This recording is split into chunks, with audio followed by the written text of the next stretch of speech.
Hello hi అండి, అందరికీ నమస్కారం. నా పేరు అనిల్ కుమార్ బోరుగడ్డ. మీ అందరికీ ఒక విషయం తెలియపరచాలి.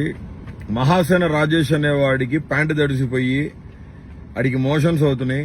గవర్నమెంట్ రాగానే బోరుగడ్డ అనిల్ వచ్చి ఏడనని లేపుతాడో, నన్ను ఏడ కేసులు ఇరికిస్తారో అని చెప్పి సవితల్లి ప్రేమ చూపిస్తూ వాడు ఇప్పుడు ఈ మధ్య పవన్ కళ్యాణ్ ని, చంద్రబాబు నాయుడు టీడీపీ కార్యకర్తలు తిడతా ఏవో మనకి సానుభూతిగా ఓట్లు పెడతా ఉన్నాడు. ఒక విషయం అందరికీ చెప్పదలుచుకున్నాము. గతంలో ఇతని మీద నేలి జాన్సన్ ఎలియాస్ వీర వెంకట సత్యనారాయణ అనే వ్యక్తి కంప్లైంట్ ఇవ్వడం జరిగింది. అతని భార్యని లైంగికంగా వేధించి ఆమెకు దొంగ భర్తను క్రియేట్ చేసి ఒమాన్ దేశానికి అమ్మాడు మనోడు. అంటే అమ్మేశారు. అమ్మాయిల అక్రమ రవాణా చేస్తున్నట్టు ఆరోపణలు కాదు, నిజ నిర్ధారణ తేలింది. వాడి మీద సిఐడిలో కంప్లైంట్ ఈ రోజు ఇస్తే రేపు పొద్దున్న పోయి టీడీపీలో జాయిన్ అయ్యాడు. వాడు టీడీపీలో జాయిన్ అయింది నా కంప్లైంట్ వల్లే. నీ ఒక్కడు గుర్తుపెట్టుకోవాలి. వైసీపీలో కానీ, వైసీపీ అఫీషియల్ పేజెస్ లో కానీ మహాసేన గాడి పోస్టులు పెట్టదు దయచేసి. ఎందుకంటే జాతీయ మహిళా కమిషన్ చైర్పర్సన్ రేఖా శర్మ గారు వీడి మీద ఎంక్వైరీ చేపట్టమని, ఇమీడియట్ గా యాక్షన్ తీసుకోమని, ఎంక్వైరీ చేసి రిపోర్టును సీల్డ్ కవర్ లో సబ్మిట్ చేయాలని స్టేట్ గవర్నమెంట్ కోరటం జరిగింది. ఎన్నికల కోడ్ వల్ల ఆగడం జరిగింది. అది అంతకుమించి వేరే కాదు. దయచేసి, ఎందుకంటే విశాఖపట్నంలో ఒక వృద్ధురాల దగ్గర డబ్బులు తీసుకుని ఆమెను కూడా 55-60 సంవత్సరాలు ఉంటాయి ఆమెను కూడా వదలకుండా లైంగికంగా ఇబ్బందులు పెట్టారు. ఆమె మీడియా ముందుకు రాలేని చెప్పారు కానీ వాస్తవాలు వెల్లడించారు. వీటితో పాటు విశాఖపట్నంలో బాబీ అని ఉంటాడు. మహాసేన రాజేష్ క్లోజ్ గా ఉండే 25-30 మంది అనుచరులు అందరి మీద కూడా కేసులు పెడతాం జరిగింది. నేలి జాన్సన్ ఎలియాస్ వీర వెంకట సత్యనారాయణ అనే కేసు మీదే మహిళా కమిషన్ ని అప్రోచ్ అవడం జరిగింది. కంప్లైంట్ ఇచ్చింది అతనే. నేనే తీసుకెళ్లి కేంద్ర మంత్రి రామదాస్ అత్వాలే గారి ద్వారా కంప్లైంట్ ఇప్పించడం జరిగింది. ఈ కేసుని సిబిఐకి ఇస్తే బాగుంటది అని రేఖా శర్మ గారు కూడా వాపోయారు. సిబిఐకి కూడా ఈ కేసు వెళ్లొచ్చు కాబట్టి అప్రమత్తంగా ఉండాలని చెప్పి మనస్ఫూర్తిగా తెలియజేస్తూ, మహాసేన రాజేష్ అనే వాడు ఎక్కడ కనపడితే అక్కడ వాడిని దేహశుద్ధి చేసి మహిళల పట్ల అసభ్యంగా బిహేవ్ చేశాడు కాబట్టి వాడికి బుద్ధి చెప్పాలని, త్వరలోనే మహిళా కమిషన్ ఎంక్వైరీ తీసుకుంటది. స్టేట్ గవర్నమెంట్ మన ప్రభుత్వం వస్తుంది. జగనన్న నోటీసులో ఉంది కాబట్టి వీడిని తరిమి కొట్టాలని చెప్పి మనస్ఫూర్తిగా తెలియజేస్తూ నేను మీ బోరుగడ్డ. ఈ బోరుగడ్డ గారిని లోపల దోసి బొక్కలో దోసి భోగి పండుగ చేయటం రాష్ట్రం అంతా మీ అందరికీ తెలిసిన విషయమే. అయితే వీడి న్యూస్ ఏదైతే ఉందో మీరు ఎక్కడన్నా చూడండి, ఏ యూట్యూబ్ ఛానల్లో, ఎంత చిన్న ఛానల్లో మాట్లాడినా కూడా మినిమం 1,00,000, 2,00,000, 3,00,000 మిలియన్స్ అంతమంది చూస్తున్నారు. అంటే దాని అర్థం ఏంటంటే అండి, కూటమిలో ఉన్న పెద్దల కూటమి ప్రభుత్వానికి మహాసేన మీడియా నుంచి మేము రిక్వెస్ట్ చేసేది ఏంటంటే, గత ప్రభుత్వ హయాంలో ఎవడైతే ఈ బోరుగడ్డలాడి లాంటి ఇలాంటి పనికిమాలిన కొడుకులు ఉన్నారో వాళ్ళ గనక ఇలా బడిత పూజ జరిగితే చూసి ఆనందించడానికి రాష్ట్రం అంతా సిద్ధంగా ఉంది. ఎందుకంటే దాదాపు రాష్ట్రంలో ఉన్న ప్రతి ఒక్కడి న్యూస్ చూశారు.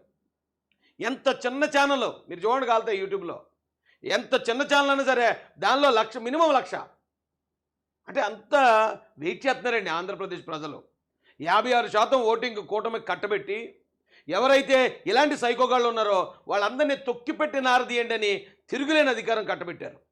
కాబట్టి ప్రజలు దేనికోసం వెయిట్ చేస్తున్నారనేది ఈ బోరుగడ్డగాడి అరెస్ట్ని బట్టి పెద్దలందరూ గ్రహించాల్సిందిగా హృదయపూర్వకంగా రిక్వెస్ట్ చేస్తున్నానండి. అయితే వీడిని లోపల వేసిన తర్వాత అసలు మన టైటిల్ ఏంటండి, ఏదో పనులు చేసేసి దళిత కార్డు ఉపయోగించడం. ఇప్పుడు ఓ చిన్న మైనర్ బాలికని రేపు చేసి అని అరెస్ట్ చేయకపోతే నేను నన్ను దళితుడిని కాబట్టి అరెస్ట్ చేస్తున్నారు అంటారా? లేకపోతే దొంగతనం చెప్తూ రెడ్ హ్యాండెడ్గా దొరికేసి ఆ పట్టుకుంటే ఆ దొంగోడు నేను దళితుడిని కాబట్టి నన్ను అంటే కుదురుతుందండి? చేసిన ఏదో పనులన్నీ చేసేసి ఈవేళ మేము దళితులు అని చెప్పి నంగనాచి కబుర్లు చెప్తున్నారు. వీళ్ళు నిజంగా ఒకవేళ ఏమన్నా దళితుల వైపు పోరాడుతూ ఆ క్రమంలో కేసులకు గురైతే నేను దళితుల కోసం పోరాడుతున్నాం మేము కాబట్టి దళితులైన మా మీద కేసులు పెడుతున్నారా, మాకు ఎస్ఎస్టీ అట్రాసిటీ చట్టం ఉందని అడిగితే అర్థం ఉంది. కానీ చేసిన అన్ని పనికిమాలిన పనులా, ఎదవ పనులా. ఇప్పుడు ఏదైనా చట్టం మేమే చర్యలు తీసుకుంటా ఉంటే దళితులం కాబట్టి మా మీద చూపెడుతున్నారు. ఇదేం పనిరా? చట్టం ముందు దళితుడైనా, ఓసీ అయినా, బీసీ అయినా, ఎస్టీ అయినా సమానమే కదా. ఏదో పని చేయకుండా ఉండాలి ఎవడైనా కానీ, ఓసీ కానీ, బీసీ కానీ, ఎస్సీ కానీ, ఎస్టీ కానీ.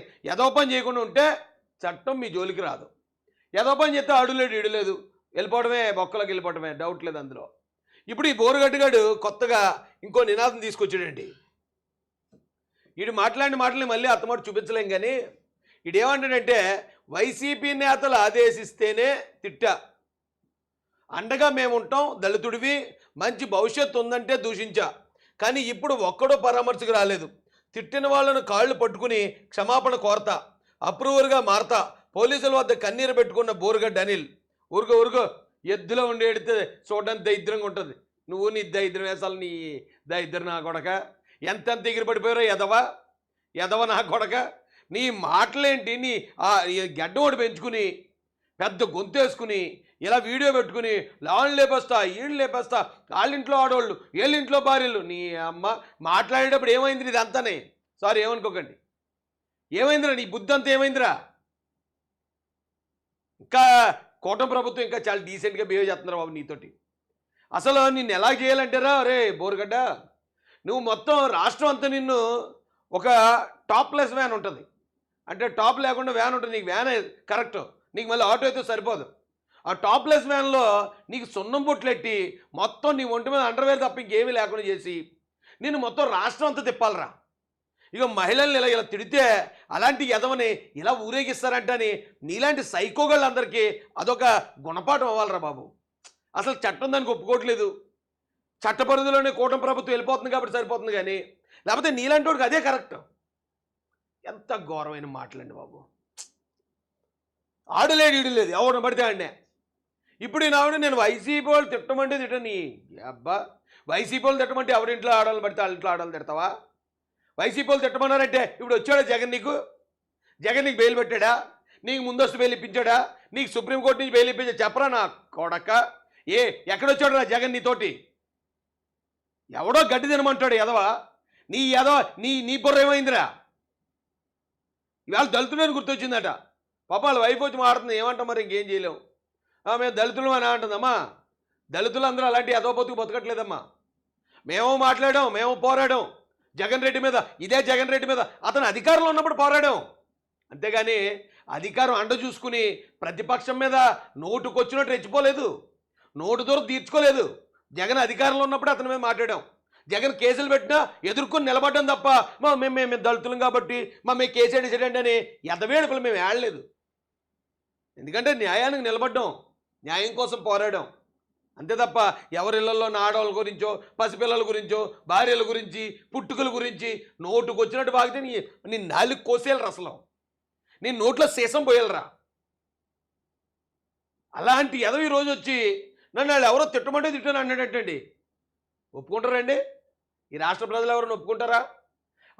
నేను ఒకటే చెప్తానండి పోలీసు వారికి, నన్ను గతంలో వైసీపీ మీద పోరాడకుండా ఆపడానికి నా మీద చాలా చాలా ప్రయోగాలు చేశారు. 22 రోజులు జైల్లో పెట్టారు, కేసులు పెట్టారు, తిప్పేవారు, రౌడీ షీటర్ అన్నారు. ఇవన్నీ కాకుండా నన్ను ఒకసారి పెద్దాపురం పోలీస్ స్టేషన్లో అంటే కండిషన్ బెయిల్ వెళ్తే సంతకం పెట్టించుకుని పంపించేయాలి. అక్కడ సిఏ అని ఒకటి ఉండేవాడు, సి జయకుమార్, ఇప్పటికీ గాల్లో ఉన్నట్టున్నాడు, పోస్టింగ్ వచ్చిందో లేదో తెలీదు. అతను వచ్చి పొద్దున్న 10 గంటల నుంచి సాయంత్రం 5 గంటల దాకా కూర్చోమని ఇచ్చింది కండిషన్ అన్నారు. కండిషన్ ఎప్పుడు అలాగే ఇవ్వదండి కోర్టు. పొద్దున్న 10 గంటల నుంచి 5 గంటలలోపు వెళ్ళి సంతకం పెట్టిరమ్మంది, కూర్చోబెట్టాడు. బాధపడుతూనే కూర్చున్నాను, ఏ తప్పు చేయలేదు. ఏ తప్పు చేయకపోయినా నన్ను ఇంత తెల హింసిస్తున్నారు ఏంటి, జగన్ మీద పోరాడుతున్నానని. ఈ లోపల కానిస్టేబుల్ వచ్చాడండి, వచ్చి రాజేష్ గారు ఈ రూమ్లోకి రండి అని సి రూమ్లోకి తీసుకెళ్ళాడు. తీసుకెళ్ళాక ఒక అట్టముక్క ఇచ్చాడు. ఒకటి అట్టముక్క మీద నా పేరు, నా తండ్రి పేరు, నా క్యాస్టు, నాకు అక్కడున్న ఒక కేసు వివరాలు, చిన్న కేసు, ఆ వివరాలు ఇలా పెట్టాడు. ఫోటో తీశారు. పోలీస్ స్టేషన్లో ఫోటో తీసి ఏమన్నారంటే, మీకు ఎస్పీ గారు ఫోటో తీయమన్నారండి అన్నారు. ఓకే, ఇలా చూశాను, దాంట్లో ఏమీ లేదు, నా వివరాలే ఉన్నాయి. సర్లే ఫోన్లో తీసుకొని అనుకున్నాను. కానీ తీసుకున్నప్పుడు కూడా మనసులో బాధపడుతున్నాను. తీసాడండి ఫోటో, మళ్ళీ కూర్చోమన్నారు, కూర్చున్నాను. అప్పుడైతే కళ్ళం నీళ్ళు వచ్చాయి నాకు. ఏమో ఏట్రా, న్యాయం కోసం నిలబడడం కూడా ఇంత నేరమా? మాకు అన్యాయం జరుగుతుంది జగన్ రెడ్డి, నేను గెలిపించినందుకు మాకు అన్యాయం చేయకని అడిగితే ఎంత దారుణంగా హింసిస్తాడా అనుకుంటూ బాధపడుతూనే ఉన్నాను.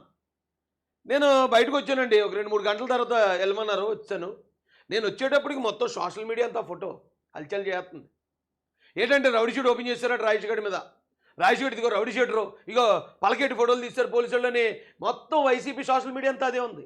అంటే పోలీసులు అక్కడ నా ఫోటో తీసి వీడిని ఇంకా బదనాం చేయాలి, ఆడికాడే సూసైడ్ చేసుకునేలా చేయాలని బయటకు అంత చేసి అంత ఘోరంగా టార్చర్ చేసేవారు మమ్మల్ని. కానీ నా కొడుకుని ఏం చేశారో కూడా ఇంకా తెలియదు బయటికి. ఆడు ఏం మాట్లాడాడో బయటికి రిలీజ్ చేయండి. ఆడిచ్చిన వాంగ్మూలాన్ని బయటికి రిలీజ్ చేయండి. ఆడు చెప్పిన క్షమాపణ బయటికి రిలీజ్ చేయండి. ఆడు కాళ్ళు పట్టుకుంటే ఆ వీడియో కూడా బయట రిలీజ్ చేయండి. ఎందుకంటే రేపటి నుంచి మళ్ళీ ఇలాంటి ఎదవ నా కొడుకులు బయటకు వచ్చి మళ్ళీ రెచ్చిపోకూడదు. బయటకు వచ్చి నేను అనలేదు అంటాడు, నేనెవడు చెప్పను రా అంటాడు. లేకపోతే నేను క్షమాపణ అడగడం ఏంటరా, అదంతా అలా చేశారా అంటాడు. అదంతా రికార్డ్ అంతా బయట రావాల్సిందే. బయట పెట్టండి. ఎందుకో ఆడి పరువు గురించి మీరు ఎందుకు ఆలోచించాలి? ఎవడింట్లో పరువు గురించి, ఎవడింట్లో మహిళల గురించి ఆడ ఆలోచించినప్పుడు ఆడి పరువు గురించి పోలీసులు ఎందుకు ఆలోచిస్తారు? నిరపరాధులు ఉన్న మేమేమో నరకయాతను మేము అనిపిస్తే అంత దారుణమైన దరిద్రం లంజోడుకులు ఇలాంటి వాళ్ళందరికీ మరి అంత సపర్యాలు ఏంటంటే దాన్ని ఏమంటారు, సపర్యలు చేస్తే మాకు నచ్చట్లేదండి. మాకు నచ్చట్లేదు.